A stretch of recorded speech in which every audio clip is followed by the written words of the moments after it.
अस्सलामुअलैकुम।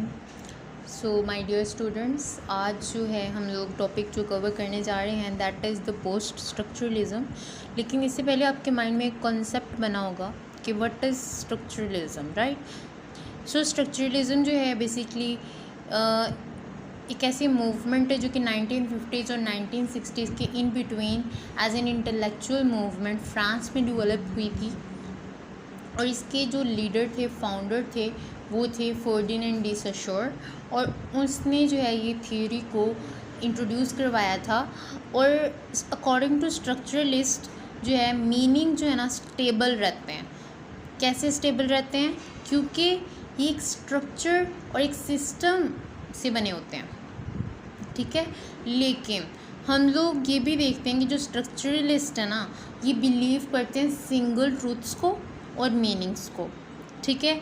और ये इस बात में इंटरेस्टेड हैं that there should be an objective reality, right. So अब जो हम आते हैं अपने मेन टॉपिक की तरफ, that is the post structuralism. So what is this? It is an intellectual movement emerged in France during 1960s। ये 1960s में आया और इतना ज़्यादा इसने मतलब रेवोल्यूशनरी ये आया। और इसने जो है ना स्ट्रक्चरलिज्म की तमाम थियरीज, तमाम मेथड्स को निगलेक्ट कर दिया। उसके जितने भी पॉइंट ऑफ व्यू थे उनको रिजेक्ट कर दिया। और ये इस बात के बिल्कुल हक में नहीं थे कि there is the universality of the single truth, ठीक है। Because they believe in the multiple meanings and interpretations also the truths. Also they consider के मीनिंग्स जो है ना वो स्टेबल नहीं रहते हैं, दे आर ऑलवेज चेंजेबल। क्योंकि ये डिपेंड करते हैं इंटरप्रेटर की इंटरप्रिटेशंस पे, उसकी एनालिसिस पे, उसकी इवैल्यूएशन पे, रादर देन कि ये स्ट्रक्चर्स पे डिपेंड हो। लेकिन हम लोगों ने देखा जो स्ट्रक्चरलिस्ट थे वो बिलीव करते थे कि स्ट्रक्चर्स पे मीनिंग डिपेंडेंट होते हैं। लेकिन यहाँ पे जो पोस्ट स्ट्रक्चरलिस्ट हैं वो बिलीव करते हैं कि स्ट्रक्चर्स की बजाय ये इंटरप्रिटेटर की सोच पे मबनी होते हैं, यानी कि रीडर की सोच पे मबनी होते हैं कि वो कैसे इसको इवैल्यूएट करते हैं, कैसे एनालाइज करते हैं। तो ये था इन दोनों के बीच में डिफरेंस। और ये पोस्ट स्ट्रक्चरलिज्म जो है ये रिस्पॉन्स में आया स्ट्रक्चरलिज्म की थ्योरी के। और ये जो है ना इसमें मैं आप लोग को एक कोट करूँगी, दैट इज़ के there is nothing outside of the text. कि मतलब कुछ भी ऐसा नहीं होता दुनिया में जो कि टेक्स्ट के बाहर से आपको मिले। टेक्स्ट के अंदर ही मीनिंग्स छुपे हुए होते हैं, लेकिन आपको उन हिडन मीनिंग्स को जो है ना निकालना होता है, खुद से इंटरप्रेट करना होता है, ताकि आप लोग जो है उसमें मज़ीद इवैल्यूएशन ऐड कर सको, मज़ीद एनालाइज कर सको। सो जो पोस्ट स्ट्रक्चरलिस्ट थे इन्होंने क्या कहा? इन्होंने कहा कि they are not going to believe on the universality of the truth as they are not relativist truths, because they argue if अगर यूनिवर्सल ट्रूथ्स एग्जिस्ट करते हैं दुनिया में कहीं पे तो वो फिर भी अननाउनेबल ही रहेंगे, क्योंकि उनकी कोई इतनी इम्पोर्टेंस नहीं रही है अब दुनिया में। अब जो है ना ज़्यादा फोकस जो है ना लोगों का वो मल्टीपल मीनिंग्स पे आ गया है। लोग सिम्बॉलिकली रिप्रेजेंट करते हैं, लोग सिम्बॉलिकली चीज़ों को देखते हैं, डिफरेंट मीनिंग्स निकालते हैं, मल्टीपल मीनिंग्स को डिस्कवर करते हैं। जो पोस्ट स्ट्रक्चरलिस्ट ना, फॉर एग्जांपल मैं आप लोग को एक बेसिक एग्जांपल बताती हूँ इस चीज़ की कि आप लोग अब मैं एक लफ्ज़ बोलूँगी, आप लोगों ने उसके बारे में सोचना कि what is this, right. So black, that word is black. Okay, now I'm going to tell you what is this. The primary meaning of the black is कि this is the color, right. Colour mean कि black obviously पहला दिमाग में जहन में आता ही है कि कलर है, ठीक है। लेकिन अगर हम लोग इसके सेकेंडरी मीनिंग्स की तरफ जाएं, यानी कि एक एज एन इंटरप्रेटेटर इसे कंसीडर करें, तो हम लोग डिफरेंट वैल्यूएशंस निकालेंगे, इसे सिम्बॉलिकली देखेंगे, इसकी मज़ीद एनालिसिस करेंगे कि व्हाट इज़ दिस, राइट। हम लोग इसमें मज़ीद चीज़ों को फाइंड आउट करने की कोशिश करेंगे। जैसा कि हम लोग कंसीडर करेंगे कि ब्लैक जो है ना वो एक साइन है सैडनेस का, डार्कनेस का, ऑल्सो यू कैन से कि रिबेलियंस का। एंड इविलनेस का।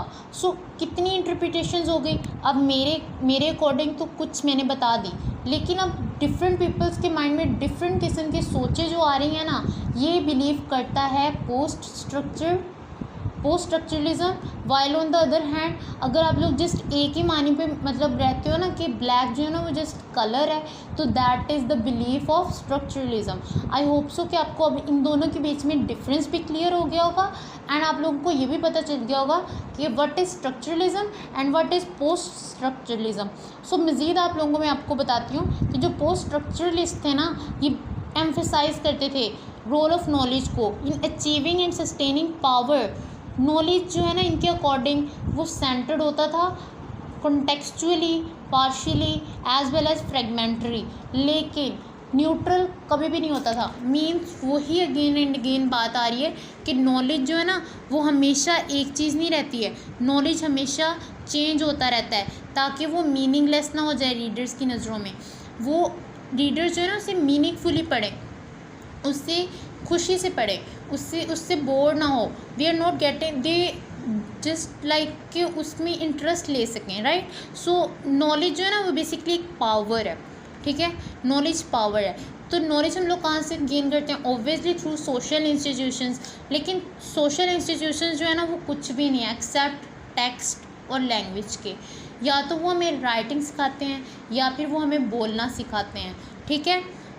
हम लोग देखते हैं कि जो हाई एरिस्टोक्रेट क्लास होती है उनकी लैंग्वेज काफ़ी हाई लेवल की होती है, काफ़ी एरिस्टोक्रेट लैंग्वेज यूज़ करते हैं क्योंकि वो डोमिनेंट क्लास होती है। लेकिन ऑन द अदर हैंड हम लोग जो सप्रेस्ड क्लास है, जो लोअर लेवल क्लास है, जो मिडिल क्लास है, वो किस चीज़ को कौन सी लैंग्वेज यूज़ करती है? लो लेवल लैंग्वेज यूज़ करती है, ठीक है। सो ये था सोशल इंस्टीट्यूशंस कैसे टेक्स्ट हैं और लैंग्वेज को रिप्रेजेंट करते हैं, except that they are nothing. और जो पावर है ना वो हमेशा लैंग्वेज में एम्बेडेड होती है, मतलब पावर जो है वो हमेशा लैंग्वेज के थ्रू ही हम लोगों के सामने आती है, ठीक है। अब हम आते हैं जी मेन चीज़ पे, दैट इज़ के about the theorist of post structuralism. First of all मैं आप लोगों को थोड़ा बहुत इनके नेम बता देती हूँ, फिर उसके बारे में इनकी फर्दर डिटेल बताती हूँ कि कौन कौन से इनके मेजर आइडियाज़ थे, मेजर थ्योरीज थी, या कौन से ऐसे इन्होंने न्यू लॉजिक्स दिए। बेसिकली पोस्ट स्ट्रक्चरलिज्म जो है ना ये लॉजिक्स पे बिलीव नहीं करता, रीजंस पे बिलीव नहीं करता, लेकिन स्ट्रक्चरलिज्म जो है वो बिल्कुल लॉजिकली जो है ना हमारे सामने आता है, वो लॉजिक्स पे बिलीव करता है। लेकिन पोस्ट स्ट्रक्चरलिज्म इनकी थेरीज को बिल्कुल भी नहीं मानता। जैक डेरिडा जो कि मोस्ट इम्पोर्टेंट थेरिस्ट हैं पोस्ट स्ट्रक्चरलिज्म के। जैक डेरिडा जो हैं ये फ्रेंच जूइश फिलोसोफर हैं, अल्जीरिया से हैं, और इन्होंने एक ऐसी क्रिटिकल थ्योरी को डेवलप किया which is the deconstruction, and he is also known as the father of deconstruction. Now you are going to get the information about what is deconstruction. So जो deconstruction के पीछे जो basic M था वो था text और meanings के दरमियान के रिलेशनशिप को अंडरस्टैंड करना। यू नो वेरी वेल कि एक इंसान की बॉडी इंडिविजुअल हो सकती है, उसका माइंड इंडिविजुअल हो सकता है, लेकिन उसकी जो कॉन्शियसनेस है ना, जो उसकी माइंड की जो सलाहियत है वो जो है ना वो इंडिविजुअल नहीं हो सकती, वो इंक्लूसिव ही होती है। मतलब हम लोग देखते हैं कि हर एक इंसान जो है ना वो अलग-अलग सोच रखता है, वो हर एक की सेम नहीं होती है, ठीक है। तो ये है, हम देखते हैं जैसे कि मैंने आप लोग को ऑलरेडी कलर की एग्जांपल दी। बेसिकली यही बात है कि हम लोग मीनिंग्स को डीकंस्ट्रक्ट करते हैं, यानी कि हिडन मीनिंग्स को रिवील आउट करते हैं कि ऐसी कौन सी चीज़ है जो कि राइटर को मोटिवेट कर रही थी, जो कि उसने इतना पावरफुल और ऑथेंटिक काइंड ऑफ स्टफ लिखा, ठीक है। तो ये था डीकंस्ट्रक्शन। अब हम चलते हैं कि जो डेरिडा था ना, ये हेडगर और नीचे इन दोनों से जो है ना बहुत ज़्यादा इन्फ्लुएंस था। इसने सश्योर के आइडिया को तो एक्सेप्ट कर लिया, और वो आइडिया क्या था कि जो मीनिंग्स हैं वो ऑलवेज लाइज इन डिफरेंस, ठीक है। मीनिंग जो है ना वो डिफरेंस में लाई करते हैं, लेकिन इसने एक और आइडिया ऐड किया और वो था कि मीनिंग खुद भी तो डिफरेंट ही होते हैं, वो डिफरेंस में लाई करने की बजाय वो खुद भी डिफरेंट होते हैं। उसने एक्सेप्ट भी किया और अपनी मज़ीद जो है वो आइडिया भी ऐड कर दिया।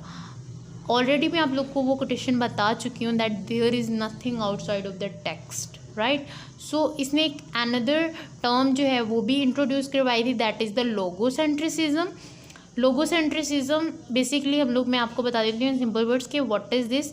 लोगो का मीन होता है knowledge and centrism is the ideology of a centre, कि नॉलेज जो है ना वो एक सेंटर के नॉलेज पे डिपेंड करता है, तो दैट इज़ द लोगोसेंट्रिसिज्म।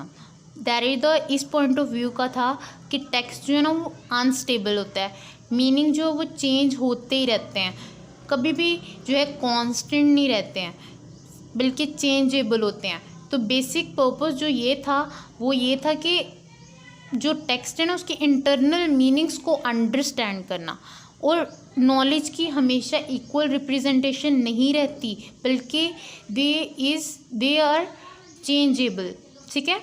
और नेक्स्ट जो इसका थेरिस्ट है, हम अब उसकी तरफ आते हैं, दैट इज़ द मिकेल फोकॉल्ट, ठीक है। ये भी एक फ्रेंच फिलोसफर है, but he was also a homosexual, you know very well about this. He borrowed, इसने जो है ना सोशोर से लैंग और पेरोल का कॉन्सेप्ट भी बोरो किया था। इसने, हम लोग देखते हैं कि लिंग्विस्टिक में जो है ना डिस्कोर्स, इसने डिस्कोर्स की टर्म को इंट्रोड्यूस करवाया। डिस्कोर्स क्या होता है? डिस्कोर्स लिंग्विस्टिक के अकॉर्डिंग एक कॉन्टीन्यूस स्पीच है, लेकिन अकॉर्डिंग टू मिकेल फोकॉल्ट, इसके अकॉर्डिंग डिस्कोर्स जो है वो नॉलेज की बॉडी है, body of a language, body of a knowledge. He explains 3 factors, उसने 3 फैक्टर्स को इंट्रोड्यूस करवाया, मज़ीद इलेबोरेट किया, जो कि डिस्कोर्स की एक्सपेंशन को लिमिट आउट करते हैं। मतलब वो फैक्टर्स कौन से हैं, स्लाइड पे चेक कीजिए। Tabu, madness and institutional ratification.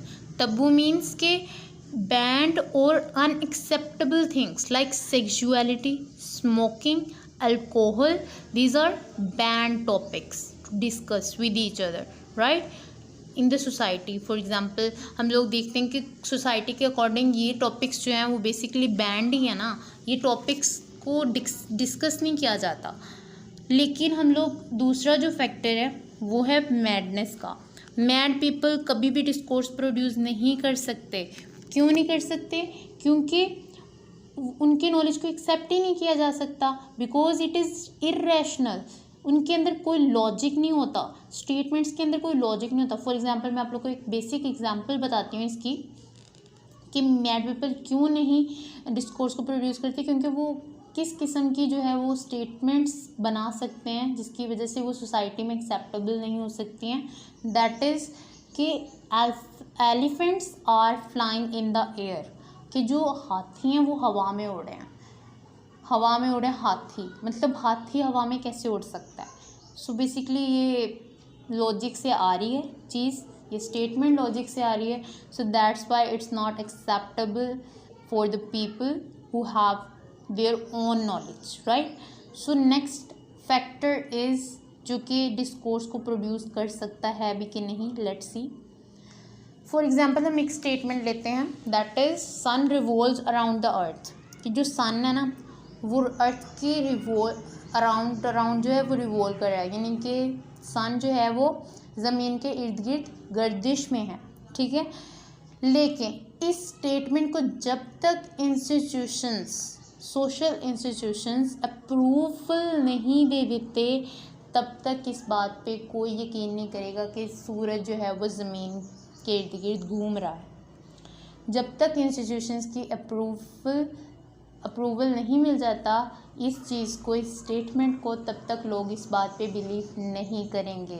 सो ये था इंस्टीट्यूशनल रेटिफिकेशन, और ये 3 फैक्टर्स थे।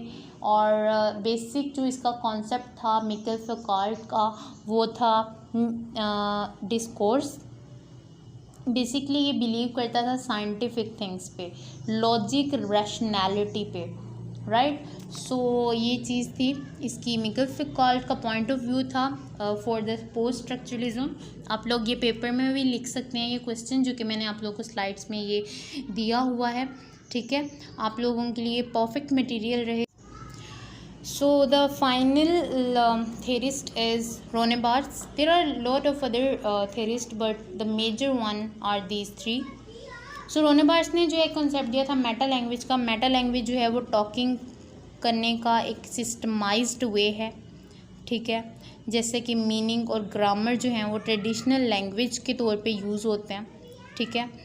हम लोग देखते हैं कि मेटा लैंग्वेज में सिम्बल्स जो हैं, सिम्बल्स ही रिप्रेजेंट करते हैं वर्ड्स को, उनकी इंटरनल मीनिंग्स को। जैसे कि हम अब एप्पल लें, ठीक है।